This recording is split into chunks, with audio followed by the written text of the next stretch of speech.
what would you say to someone who feels maybe stuck or uncertain in their leadership role? What would be a like a really good next step for them to consider?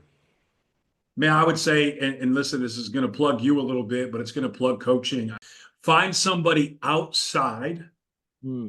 of your circumstance that can give you an objective view of where you find yourself. Hmm. Because, we're often stuck again because of us, because of things we can't see. Maybe it's positions we've got ourselves into.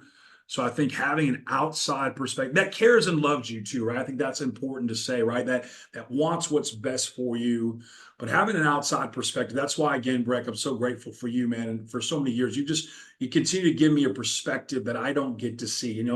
I was laughing because we were at church on Sunday and the guy's talking about it, and he comes up with the question that you've been saying for years: what's it like to be on the other side of you, right? And I always laugh. I still remember the first time because I'm just dumb. I remember the first time he had said, I'm like, I think it's great. Why would you? What do you mean? I'm exciting. I'm lively. I'm energetic. Why would you want to be on the other side of Yeah. me, right? Why? And you step back. You're like, oh, what do people experience when they experience you, Joshua? And I'm like, well, gosh, I think it's a great experience, but maybe not everybody feels that way. And so I think to that point, you help fill in the gap with that on what does it feel like to be on the other side of Joshua. Hmm. And when somebody loves you and cares you enough, they tell you the hard things that we don't really want to hear, but we so desperately need if we're going to be the leaders and husbands and fathers that we've been called to be, right? So I think getting that outside perspective, have somebody that's willing to tell you that, hey, your breath stinks.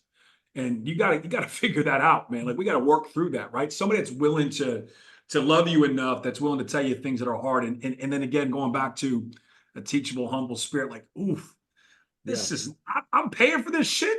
I'm, I'm paying for this and I'm getting told these things. This is crazy, man.